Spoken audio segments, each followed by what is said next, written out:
On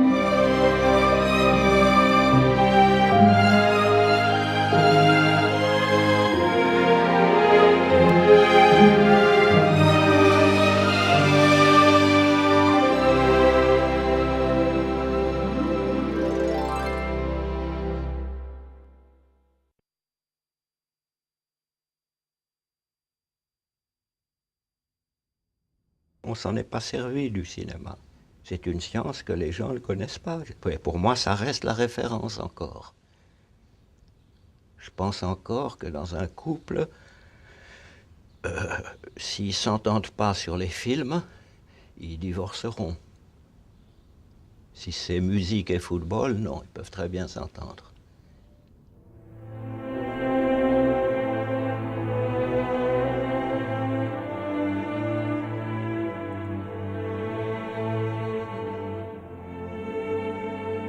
Il était une fois en 1963, Le Mépris, adapté d'un roman d'Alberto Moravia, l'histoire d'un film qui se fait et d'un couple qui se défait.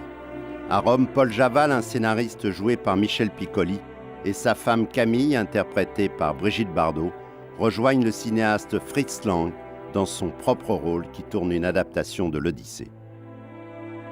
Jérémy Prokosch, un producteur hollywoodien incarné par Jacques Palance, mécontent du travail de Lang, propose à Paul de réécrire le scénario. Prokosch fait la cour à Camille. La jeune femme s'imagine que son mari veut la pousser dans les bras du producteur. Elle se met à le mépriser.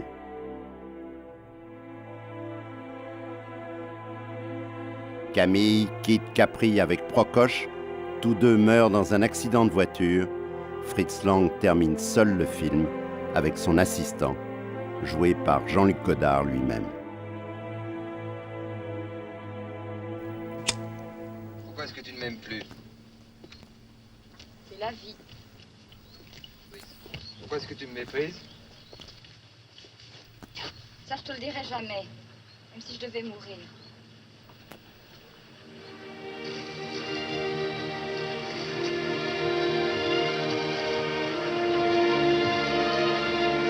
Il y a 5 minutes, je savais que j'avais embrassé ce type-là, t'étais prêt à changer d'avis quand même. Si j'ai refusé ce travail, c'est pour toi. C'est à cause de toi pour que tu changes d'avis sur moi. Ne me touche pas. Je ne t'aime plus.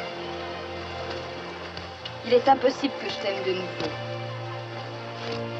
Même si je refuse, tu continueras de me mépriser? Oui, je continuerai. Pourquoi? Ben, dis-moi pourquoi, Camille, il y a bien une raison. La raison, c'est toi. Comment moi? Je sais pas, moi. Tu es pas un homme. Je t'aimais tellement. Maintenant, c'est impossible. Je te déteste parce que tu n'arrives pas à m'attendrir. Si tu as envie de pleurer.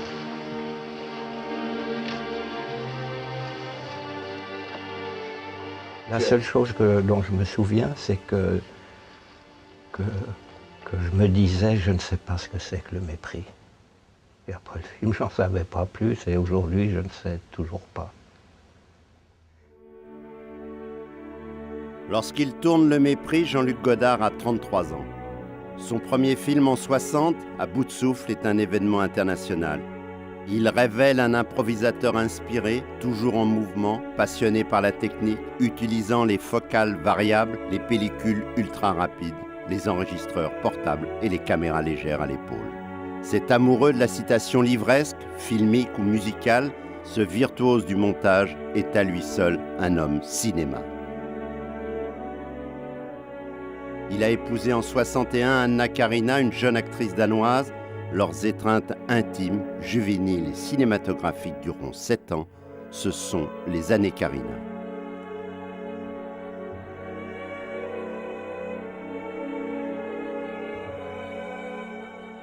Quand je suis né en 1930, mais bien après, j'ai pensé que ma mère n'avait jamais vu de film parlant. Mon père non plus. Et ça doit être pour ça que je me suis mis à parler très très tard. À 4-5 ans, ce qui est beaucoup trop tard. Après, tu me diras, je me suis rattrapé. On est les enfants, mais les enfants de la libération qu'on n'a pas connue Et puis la cinémathèque. La cinémathèque, on est les seuls gens de cinéma qui sont, en tant que cinéastes, qui sont nés dans une salle de cinéma et qui était une cinémathèque. À la fin des années 50, la France a soif de renouveau dans tous les domaines. Nouveaux romans, nouvelles institutions, nouveaux francs, nouveaux réalismes et nouvelles figurations. Nouvelle musique, ville nouvelle, nouvelle vague, expression qui s'applique uniquement au cinéma. Née en 58, la nouvelle vague n'aura duré que 4 ans. Pendant cette période, 97 jeunes cinéastes auront réalisé leur premier film, en général des échecs commerciaux. Beaucoup rejoignent la télévision française. Du coup de force esthétique de la nouvelle vague, il ne reste plus des 63 qu'une petite poignée de cinéastes. Après À bout de souffle, Une femme est une femme et Les Carabiniers, qui étaient des films produits par de Bourgard et Carlo Ponti. Et après l'échec des Carabiniers et d'Une femme est une femme, Carlo Ponti ne voulait plus faire des films abracadabrants comme il pensait que je faisais. Et j'avais dit à Bourgard, mais dites-lui que si Carlo Ponti a un roman adapté, moi je l'adapte. Je suis tout à fait prêt pour du cinéma classique. J'aime toutes les formes de cinéma et pourquoi pas. Et parmi les romans dont Ponti pouvait avoir les droits, il y avait Le Mépris. Donc j'ai lu Le Mépris, puis je lui ai dit... Tu ne l'avais pas lu avant? Non. Mais je connaissais Moravia pour un roman que j'estime toujours son meilleur, qui m'avait beaucoup influencé à l'époque, qui s'appelait Les Ambitions déçues. Donc ça s'est fait comme ça. J'ai vu Moravia, il était d'accord, et puis voilà. Il n'a pas travaillé du tout au scénario comme ça, il a fait confiance, c'était un monsieur charmant, et voilà. Au tournant des années 60, le cinéma est en crise. La télévision déferle, les salles de cinéma ferment et le nombre de films produits par Hollywood chute de moitié entre 58 et 63. Les majors américaines s'associent avec des Européens. L'Italie est devenue la terre d'exil du cinéma. Les géants du 7e art connaissent des fins de carrière difficiles. Les maîtres du classicisme se tournent vers la télévision, arrêtent de filmer ou viennent en Italie réaliser des épopées à l'image de Fritz Lang qui, dans Le Mépris, tourne l'Odyssée. Le cinéaste allemand, qui se revendique comme un artisan des studios de la grande époque hollywoodienne, se laisse pourtant idéaliser dans Le Mépris comme le créateur absolu. Parce que pour Jean-Luc Godard, le cinéma, c'est l'art par excellence. Quelqu'un qui ne connaît pas le cinéma, il vous poserait une question à vous, Fritz Lang, et vous demanderait comment est-ce qu'on doit définir qu'est-ce que c'est qu'un homme, et un homme plus particulier qui s'appelle un metteur en scène. Est-ce que c'est un travailleur, un artiste? Enfin, je veux dire, qu'est-ce que c'est qu'un homme, justement, qui est un metteur en scène? Quelle est sa particularité? Écoute, vous savez que je n'aime pas le nom d'un artiste. Qu'est-ce que c'est un artiste? C'est un homme qui travaille beaucoup, qui connaît son métier. Un grand chirurgien. C'est un artiste, dans mon opinion. Moi, je suis un homme qui travaille beaucoup, qui aime son métier. Il faut dire que j'aime beaucoup. Et ça, c'est tout. Moi, j'ai un sentiment un peu différent. Enfin, je veux dire, Van Gogh était quelqu'un de plus important que le menuisier qui a fabriqué le chevalet sur lequel peignait Van Gogh, même si c'était un très beau chevalet. Oui, vous avez tout à fait raison, naturellement. Donc, c'est un exemple extraordinaire, très bon. Peut-être à gérer. Je n'ai pas raison, j'ai tort.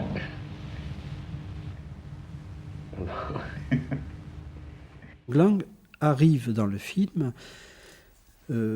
comme un représentant d'un cinéma dont Godard sait très bien qu'il ne pourra plus exister. Donc il est une sorte voilà, il incarne quelque chose que Godard a totalement admiré, ce qui lui a donné envie de faire des films, mais il sait que c'est terminé. On respectait beaucoup Fritz Lang à l'époque, donc ça me semblait normal d'aller le voir lui. Je suis allé le voir à Munich, il était d'accord, je pense qu'il était intéressé par le salaire aussi. Il était très âgé, presque un peu aveugle. Tout ça, je trouve, aujourd'hui, je trouve bien, mais à l'époque, j'y faisais pas attention, j'y voyais pas de sens.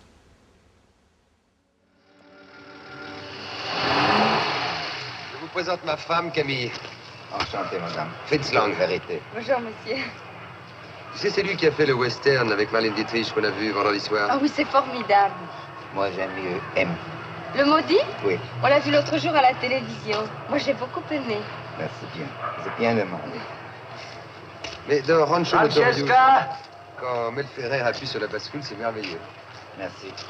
Quand je terminerai. Let's have a drink at my home. Yes or no? Monsieur, pourquoi je vous invite chez lui à prendre un verre? Oui ou non? Je ne sais pas. She doesn't know.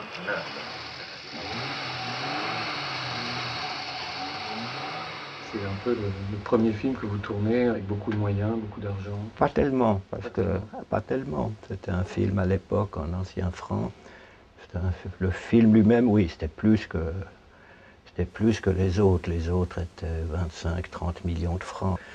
Tandis que là, c'était un film de 80, 100 millions et comme ça, et qui était très augmenté par le salaire de Bardot, le salaire de Lang et le salaire de Prokosch, puis le salaire de Moravia, si vous voulez.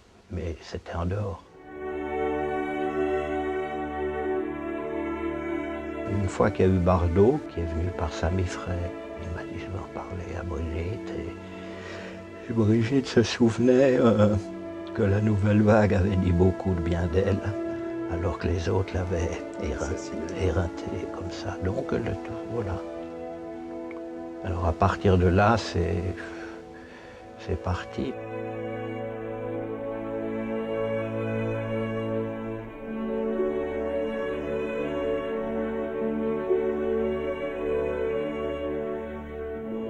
Jean-Luc Godard, c'est la première fois que vous tournez un film avec Bardot, un passé cinématographique, et que peut-être elle court sous votre direction avec vos méthodes de travail très particulières, d'improvisation, et non pas un danger, mais enfin elle risque beaucoup dans l'affaire. Oui, mais je crois qu'un film, enfin, une œuvre d'art, c'est toujours une bataille, et que s'il n'y a aucun danger, s'il n'y a aucun risque, même un risque sur le plan esthétique, ça... C'est ce qui fait la valeur de la chose. À votre avis, a-t-elle fait beaucoup de bons films? Non, moi, je trouve qu'elle en a fait un, son Dieu créa la femme, qui est un très très bon film que j'aime beaucoup. Et celui-là sera son deuxième. Ne manquez pas de confiance en vous. Ah, mais il faut.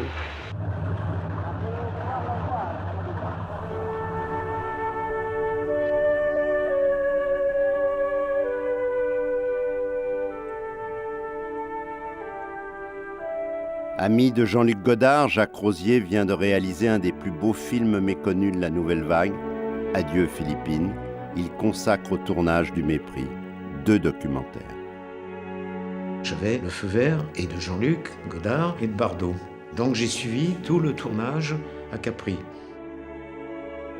On ne peut pas bien comprendre maintenant, mais ça représentait quelque chose, c'était un coup de tonnerre. Parce qu'évidemment, Jean-Luc Godard, emblématique de la Nouvelle Vague, et Bardot, emblématique du cinéma français traditionnel.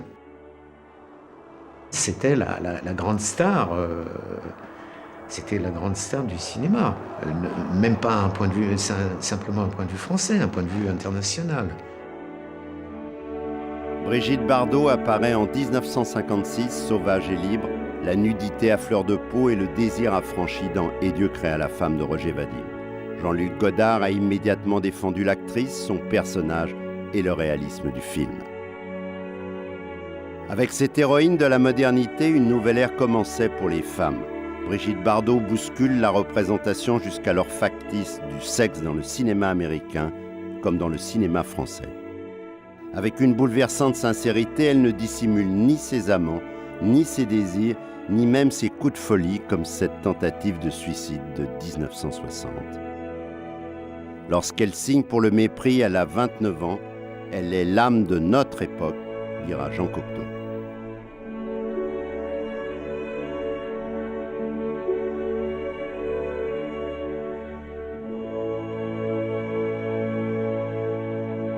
Brigitte était très protégée en même temps. Je crois qu'au début, il y avait peut-être une certaine méfiance.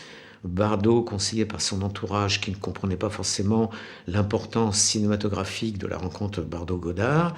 Mais je crois qu'après, intelligemment, elle a vite compris que c'était important. Alors tu cries Camille ici.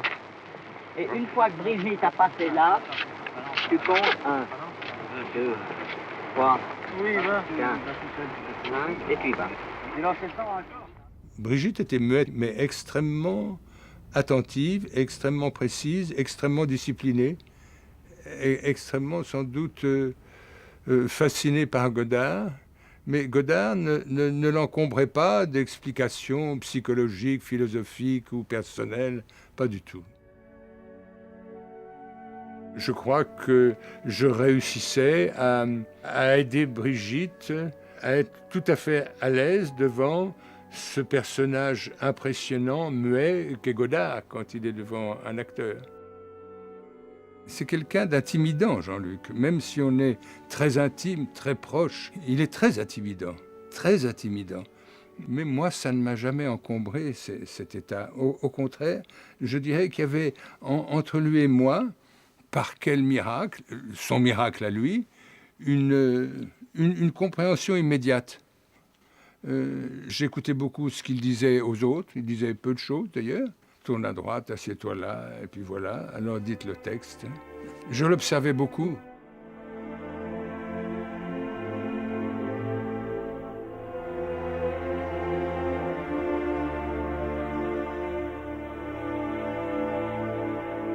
On a essayé un dernier costume à Rome, c'était le chapeau. Et je me suis aperçu qu'il choisissait le chapeau qu'il aurait eu envie de mettre. Ah, je dis comme ça, maintenant je suis tranquille, je sais ce que j'ai à jouer. Alors j'ai joué Jean-Luc. On est arrivé, Brigitte et moi à me godardiser et elle sans doute à se carinéiser.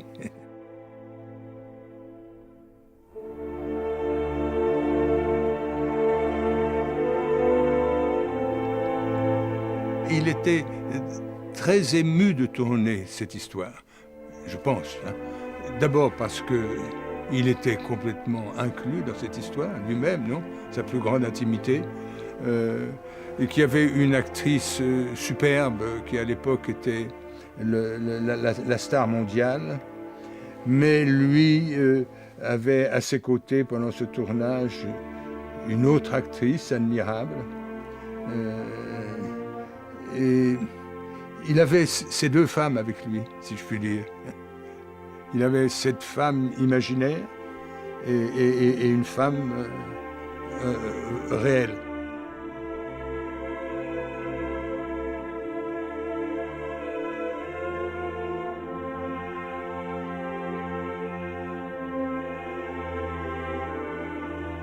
La journée a mal commencé. Chacun est tendu.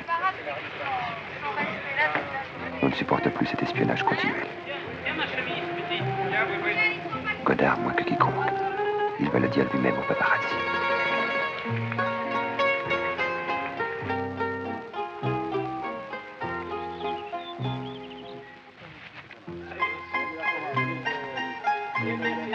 Furieux d'avoir été conduits, Claudio, Luciano, Paolo décidèrent que ce soir-là, ils auraient coûte que coûte la photo de Bardot. Et à la sortie du restaurant où tu es allé dîner, c'est l'accrochage. J'insulte les gens dans la rue, en particulier moi. Et les personnes qui sont avec moi sont forcées de réagir. Et à ce moment-là, ils portent plainte en disant qu'on leur a fait dessus et qu'on les a battus. Les pauvres malheureux. Le lendemain matin, ils allaient raconter qu'ils avaient été battus. Pourquoi cet article dans le journal? Perché lei non è gentile con noi. Noi eravamo molto arrabbiati con Brigitte. E allora volevamo far sentire all'opinione pubblica quello che cosa è lei. Perché non ci fa fare le fotografie lei? C'est quand même la première qui a été l'objet de cette pression médiatique. Il y avait eu déjà le film de Louis Malle, Vie privée, raconte les difficultés, les affres de ce qu'est la vie d'une star, la vie personnelle d'une star. C'est-à-dire à la fois sollicité, d'une certaine façon, une certaine euphorie d'être un objet mythologique, mais en même temps avec toutes les contraintes, toutes les difficultés que ça représente. L'episodio dei ciclopi.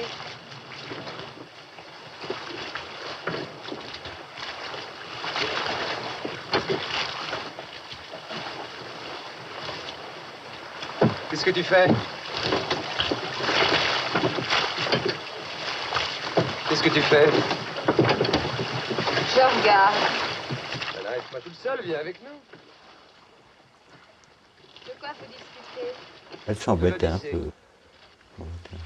Moi, je défends la théorie de Procope. Je pense qu'elle n'était pas... Elle devait être surprise qu'il n'y ait personne qui l'entreprenne ou qui soit amoureux d'elle, ou comme ça, moi compris, si vous voulez. Je pense. Enfin, qu'il lui fasse pas un peu la cour, ou comme ça. Donc elle s'embêtait un petit peu. Non, c'était une très gentille gosse.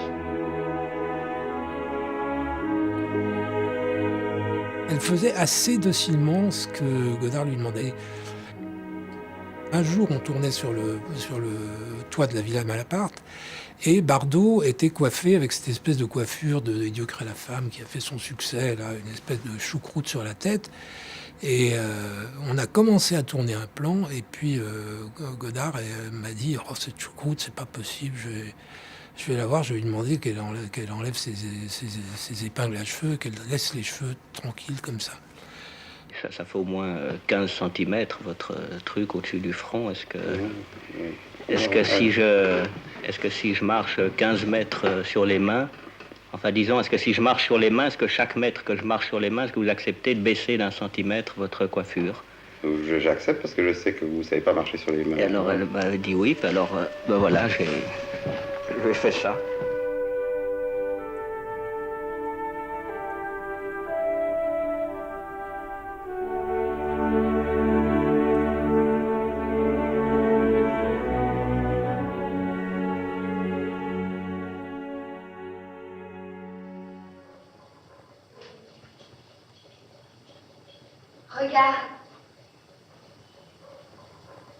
Regarde. Ça me va bien, non? Non, moi je te préfère avec les cheveux blancs. Moi, je te préfère sans chapeau et sans cigare. C'est pour faire comme Dean Martin dans Some Came Running. Oh là là, je me marre. Quoi? Je sais pas si tu veux faire comme Dean Martin, mais en tout cas, tu fais comme l'âne Martin. Qui est-ce? Tu connais pas les aventures de l'âne Martin? Non. Un jour, il était allé à Bagdad pour acheter des tapis volants.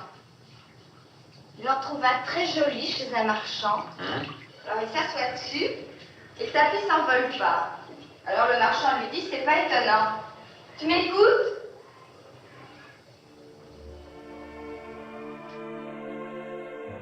C'était un tournage très lent.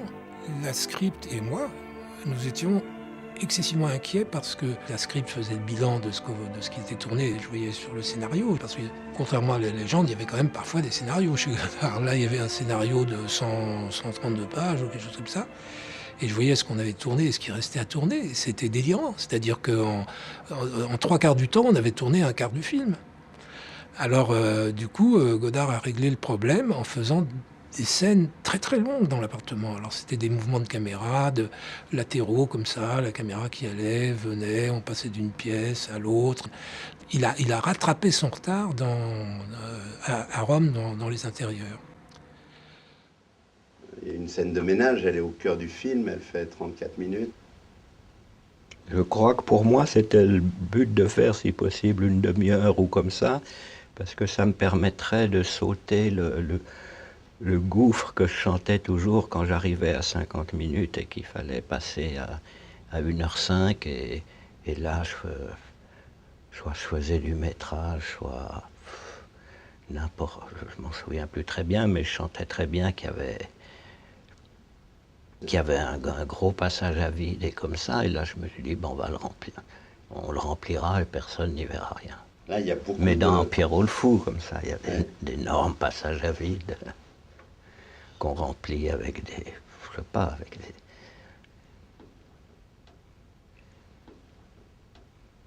Ben, je sens que ça fait un peu tort, disons, au film en lui-même. En même temps, si c'est du cinéma aussi, ben, on le meuble avec des choses de cinéma, mais qui n'ont peut-être pas grand-chose à voir avec le film. Ça a toujours été mon problème. En plus de ne pas savoir maîtriser la différence entre l'essai et le roman, si vous voulez. Allez, assieds-toi là, il faut que je te parle. Je t'ai dit qu'on allait au cinéma. Camille, écoute-moi, il faut que je te parle. Très bien. Je vais t'écouter. Il faut que je te parle. Tout à l'heure, avant que le téléphone sonne, je t'ai dit que je ne voulais pas faire ce travail parce que je n'étais plus sûr de ton amour. Et tu m'as dit que tu m'aimais et qu'il fallait accepter. Ouais? Je suis sûr que tu as menti. Pourquoi, je sais pas. Par pitié? Par intérêt? De quel intérêt tu parles? Rester dans cet appartement que tu me dis? Comment est-ce que tu peux savoir ce que je pense? Justement, ça m'est complètement égal. Cet appartement, vends-le. Je m'en fous. En rentrant, tu m'as dit que tu y tenais, que c'était bien mieux que l'hôtel. Pas le moins du monde. J'ai dit ça pour te faire plaisir. Souvent, dans mes disputes avec les techniciens, ou ce qu'ils appellent mon arrogance ou mon mauvais caractère, que je peux admettre, mais il y a simplement le désir de la dispute, et le désir de la dispute sans passer par la personne. Si je te fais une description, j'aime bien le tennis aussi, parce que c'est un rapport au cinéma. Vous avez un carré ou un rectangle, vous avez un filet au milieu, vous avez une personne à gauche et une personne à droite. Et entre les deux, il y a les faits. Alors voyons les faits. Eh bien, voyons comment les faits de chaque côté vont aux personnes. Ça fait déjà beaucoup de dessins, d'angles et de trucs différents.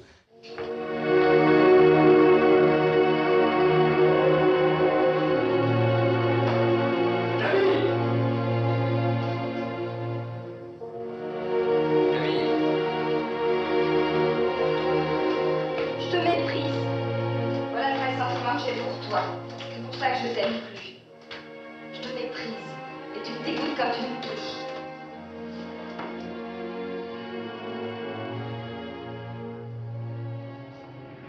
Disons-nous, j'ai une scène. Alors, une scène, l'architecte vient et me donne une chambre comme ça, disons-nous, par hasard. Alors, disons, non, ça, ce ne peut pas pour moi. Je veux avoir 4 murs, voilà, comme ça. Hein? Et alors, je dis, cet homme est assis à un bureau. Voilà le bureau. Alors, c'est nécessaire qu'il y ait ici une fenêtre. Alors, voilà ce qu'il me donne d'abord. Hein? Il est assis ici. Il me donne ici une porte.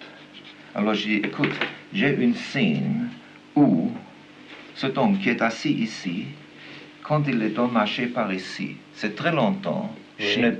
Je ne veux pas to waste. Attendre, de perdre du temps. Oui. Alors, donne-moi une porte ici, qu'il peut s'en aller ici. Moi, je ne saurais pas dire si je veux le bureau là, ou bien là. Mais pourquoi pas?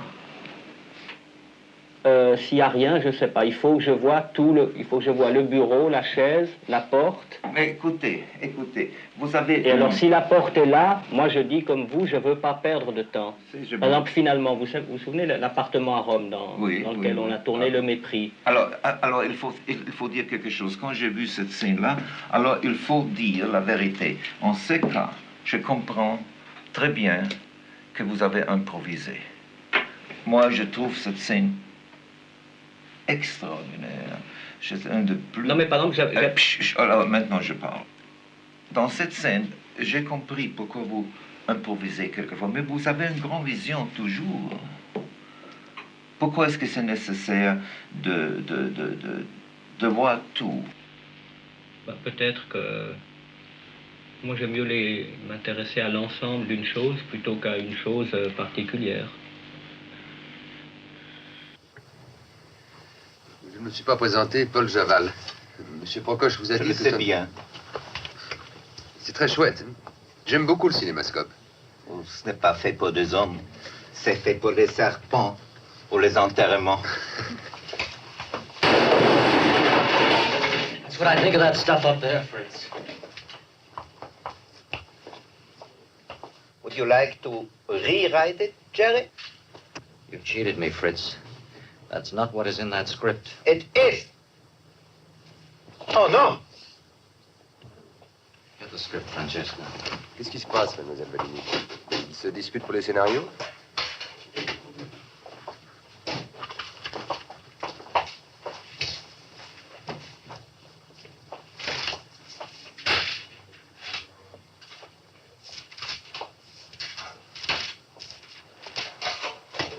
Yes, it's in the script. But that's not what you have on that screen. Naturally, because in the script it is written. And on the screen it's pictures. Motion picture it's called. Ah, il dit que c'est pas la même chose quand c'est filmé que quand c'est écrit.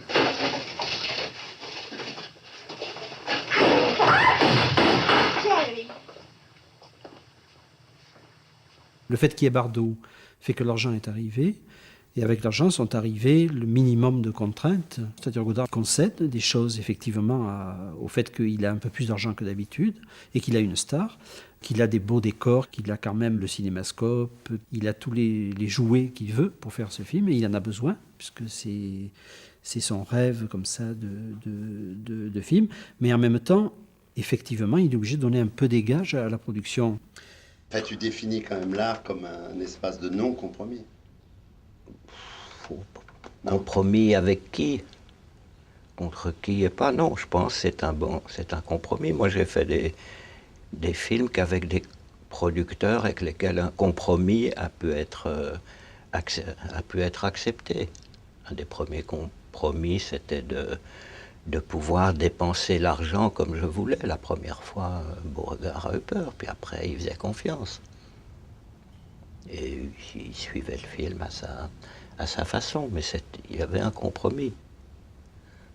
Mais il y a des termes du débat qui n'ont pas tellement changé depuis 40 ans, entre le débat producteur, pas producteur.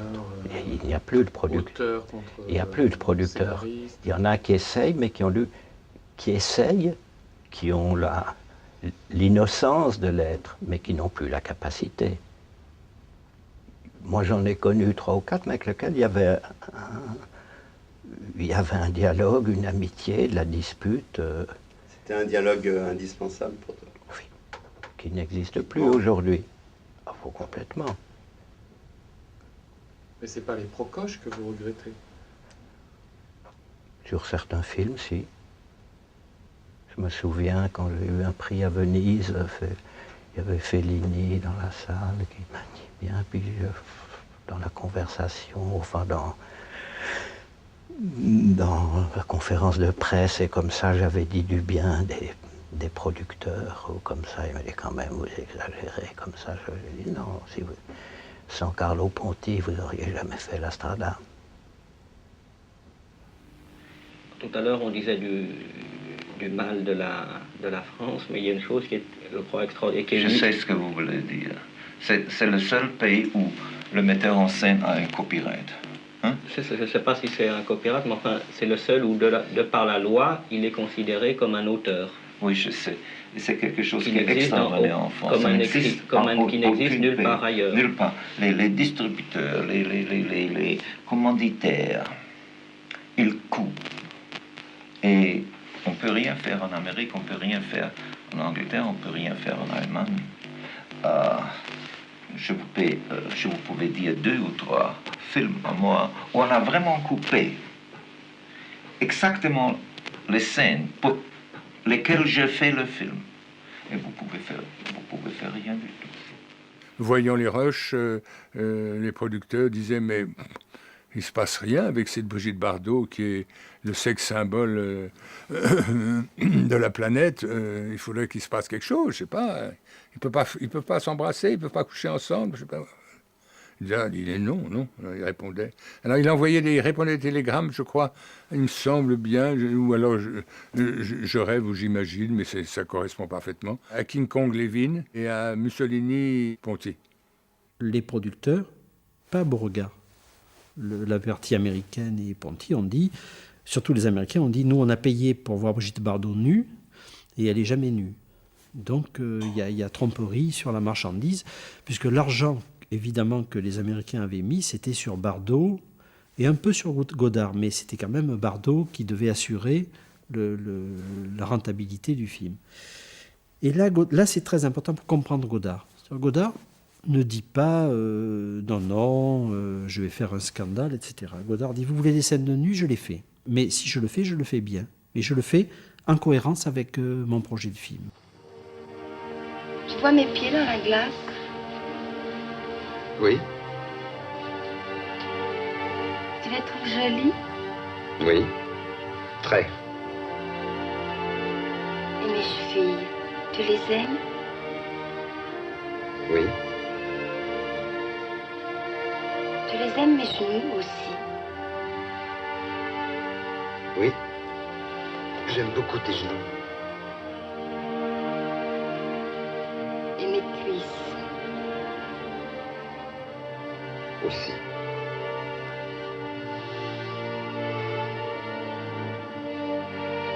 Tu vois mon derrière dans la glace? Oui, Tu les trouves jolies mes fesses? oui. Très. Je lui ai dit, de toute façon, vous me laissez, je vous promets tant de minutes de nu, et c'est tout. Oui, mais enfin, c'est cohérent avec le film. C'était cohérent avec le film, oui. Oui, il y a d'autres plans à un moment qui sont moins cohérents. Mais il fallait faire Mais là, c'est très cohérent. Il fallait faire du métrage de nu, si vous voulez. Vous ne regrettez pas de l'avoir tourné? Pas du tout. Ah non, ça, on ne peut pas regretter. On peut dire c'est mauvais, mais on ne peut pas regretter. Ou comme on dit aujourd'hui, j'assume. C'est-à-dire qu'il a réussi à faire jouer à Brigitte, à donner à jouer à Brigitte un questionnaire sur qu'est-ce que tu penses de mon corps, de toutes les parties de mon corps. Tu les aimes toutes? Ben alors tu m'aimes. On va pas faire des cochonneries. Il n'y a qu'à faire une scène extrêmement punique sur l'intimité la plus grande qui puisse exister, non? Entre une femme et un homme. Quelque chose qui est très important aussi dans le mépris, c'est la musique. On a l'impression que le film est C'est toi, est-ce une demande de ta part? Je m'en souviens plus. Elle est très romantique. Hein, oui, je pense que j'ai dû donner peut-être des indications comme ça de Delru qu'il a fait à sa manière après. Et puis... Il l'a fait après le film? Oui, oui. Et en voyant le film? Oui.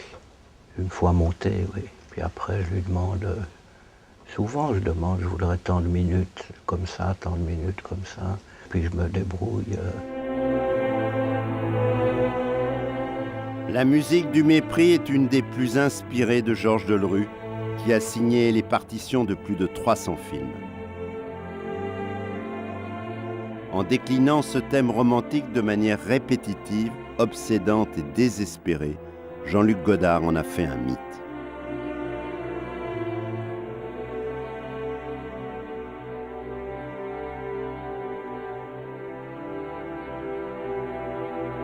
Du bleu éternel de la mer au rouge sang de la voiture, en passant par le jaune solaire des peignoirs de bain et le blanc immaculé des statues et de l'appartement romain, la palette de Jean-Luc Godard est celle des peintres du nouveau réalisme et du pop art, comme celle des créateurs de mode et du design du début de la décennie.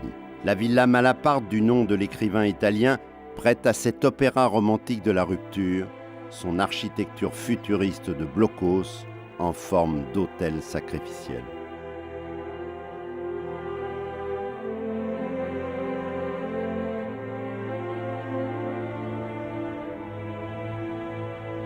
Godard, homme du Nord, qui n'aime que les eaux grises, les ciels avec des nuages où la lumière change, etc., rencontre la Méditerranée. Godard rencontre l'altérité maximum.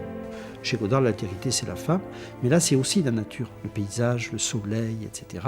Godard, avant même de partir en Italie, dans son scénario, il décrit déjà les couleurs primaires, les couleurs fondamentales. Il dit, voilà, si c'est la Méditerranée, c'est que c'est le bleu, c'est, etc. Ça veut dire que la palette, elle est tout à fait conçue à l'avance. À côté des musiciens qui font danser les enfants du baby-boom, ce sont les cinéastes de la nouvelle vague qui vont filmer leur corps et en faire des sujets de film. Jean-Luc Godard, avec sa caméra, accompagne cette première génération de l'argent de poche, des surprises parties, du rock'n'roll et du yéyé, sa version Frenchy.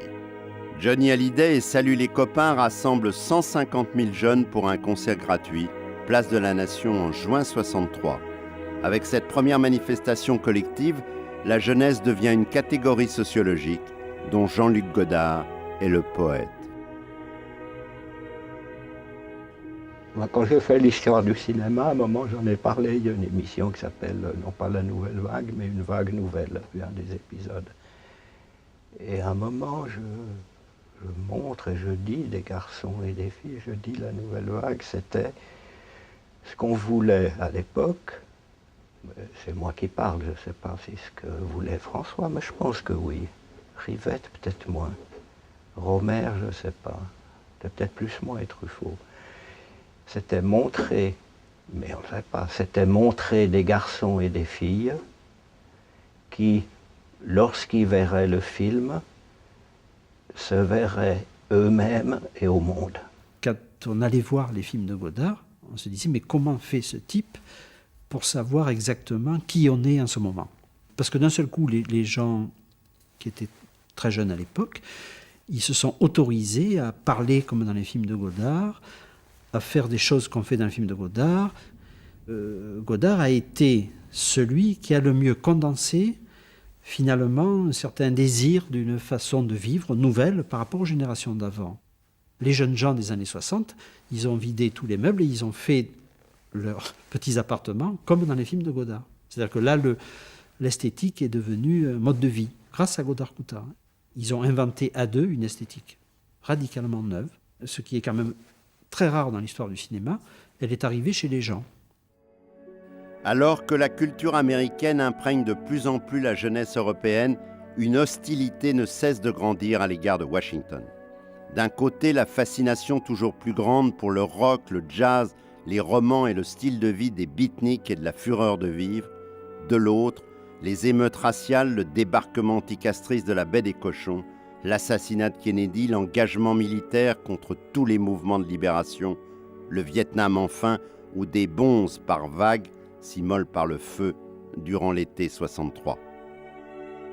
Jean-Luc Godard, qui a passionnément aimé le grand cinéma américain, rompt avec la déchéance de Hollywood et avec la politique agressive de Washington, le mépris et le film de cette rupture.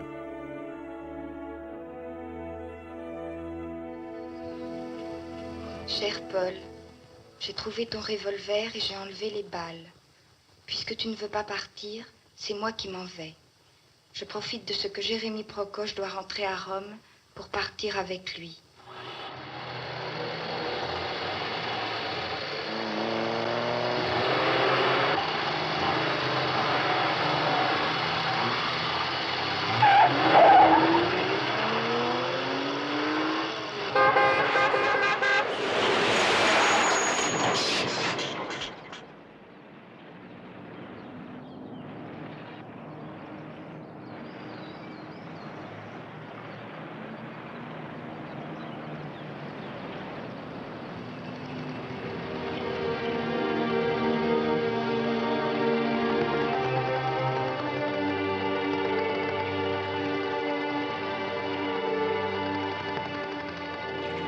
Alors, j'ai trouvé que nous avons travaillé ensemble une grande différence, une différence que je crois, c'est très important, et je crois que vous avez raison.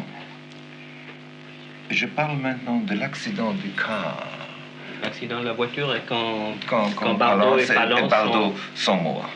Oui. Alors, moi, sûrement, j'aurais fait comme ils sont dans la voiture.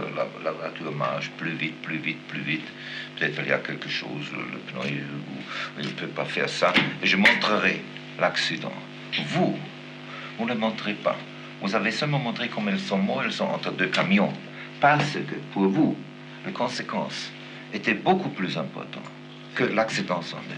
Et ça, je crois que c'est quelque chose qui est très intéressant, très important. La discussion avec Lang sur l'accident, effectivement, est intéressante parce que il y a l'ellipse finalement du choc, quoi. Alors que... Ah oui, moi j'ai toujours essayé d'éviter ça, je ne sais pas faire. Tu sais pas faire, c'est-à-dire...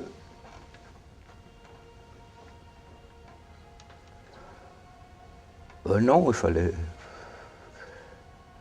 Il faut des cascadeurs, bousiller une Alfa Romeo. Mais quand tu dis tu sais pas, tu préfères l'ellipse?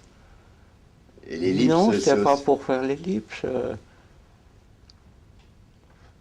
Non, c'est pas... C'est parce que t'as pas envie. Tu te dis pas je vais faire une ellipse. Non, pas du tout. Je trouve bête. Parce que si on fait une ellipse, c'est qu'on y met du sens ou quelque chose et qu'on veut... Enfin, il y a une intention. Et je pense que déjà, inconsciemment, j'étais contre l'intention. Je pense que c'est peut-être ce qui m'a attiré inconsciemment sans le savoir, c'est d'approcher quelque chose qui est la mission impossible du cinéma, où il faut voir le possible dans cet impossible et voir ce qu'on ne va pas. J'en suis resté, il y a toujours 3 images. Le bon film, c'est celui qui fait voir la 3e image qu'on ne voit pas lors de la première, qu'on ne voit pas lors de la seconde, et qui en fait la 3e, qui peut-être n'a pas à être filmée. Il s'en est pas servi du cinéma. Il était là comme ça, mais tout de suite on lui a mis une sorte d'hypertexte pas-dessus. Un texte qui venait pas de lui, comme un enfant à qui on dit tu dois parler comme ça.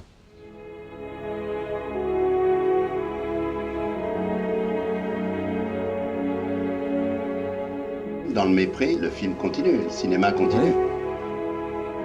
Oui. L'histoire continue, la Grèce continue, l'histoire, la caméra continue à tourner, à filmer, etc. Finalement, le mépris, c'est un film du crépuscule. Du cinéma. Moi, je dirais la gloire au moment où il y a la fameuse phrase de Madame de Staël à Napoléon. La gloire, sire, et Voilà, la gloire, sire, et le deuil éclatant du bonheur. Deuil éclatant. Voilà, éclatant. À l'époque, je ne pensais pas. Aujourd'hui, je pense qu'il y a ça. Quelque chose, la gloire du cinéma. Le Mépris sort à Paris le 27 décembre 1963 dans 5 salles. Avec 380 000 entrées en France, il figure au 7e rang des films français de cette année-là. C'est décevant pour Brigitte Bardot, mais ce sera l'une des meilleures performances commerciales de Jean-Luc Godard. Après Le Mépris, il aura tourné 46 films, cherchant à démontrer, souvent seul contre tous, la puissance du cinéma, avec des films militants après 68, puis des téléfilms, des longs métrages des années 80 et 90, enfin des essais filmés auxquels il se consacre depuis plusieurs années dans son refuge monacal de Rolle, en Suisse, sur les bords du lac Léman. Cette ambition du cinéma... Mais que les gens n'avaient pas, ils ne la connaissaient pas, sauf certains fous qui le... Mais elle s'arrête dans les années 60, tu dirais. Elle commence à décliner. Elle décline dans les années 60. Elle décline lentement. Et puis aujourd'hui, c'est quasiment fini. Ça ne veut pas dire qu'il n'y a pas des petits îlots de films indépendants qui génèrent d'autres choses comme ça qui peuvent toujours, les gens. On nous a dépouillés de nos moyens intellectuels. On a toujours des moyens techniques ou des moyens financiers. On peut même faire un film de $10 si on a $10. Surtout avec du petit matériel. Personne ne le fait. Le choix de la vidéo, une petite caméra, j'hésite à des moments pour des raisons psychologiques. Une ancienne championne de tennis qui va jouer le rôle de la mère, Catherine Tanvier. Si je viens avec ça, est-ce qu'elle va se dire non, mais c'est pas du cinéma. Et on m'avait bien dit qu'il était timbré, ce garçon, et tout ça. Et puis si au contraire je viens avec une grosse caméra, elle se sentira rassurée. Mais c'est moi qui serai inquiet par son côté rassuré. Elle est rassurée par quoi? Moi, je me suis défini, mais bien après, aujourd'hui, un cinéma où on dit la caméra sert à quelque chose. Elle sert à quoi? Elle sert à voir ce qu'on ne peut pas voir. De même qu'un microscope sert à ce qu'on ne peut pas voir. Quelque chose d'intéressant et de très social dans ce cinéma-là, c'est qu'on peut voir, disons, à grandeur humaine, entre l'infiniment petit et l'infiniment grand. Elle sert à voir ce que les gens eux-mêmes ne voient pas. J'ai dit une fois une phrase que je reconnais toujours, c'est les gens ont tout à fait le courage de vivre leur vie, quelle qu'elle soit, que vous soyez trader ou SDF, ils vivent leur vie, mais ils n'ont pas le courage de l'imaginer. Le cinéma aurait dû leur donner ce courage-là. Ulysse vers la mer. Ulisse verso il mare. Monsieur Lang, on est prêt. Merci. Silence, on tourne. Silenzio si gira. Silenzio. Camera. Moteur. Motore. Partito. Jack. Odissea 14.702 prima.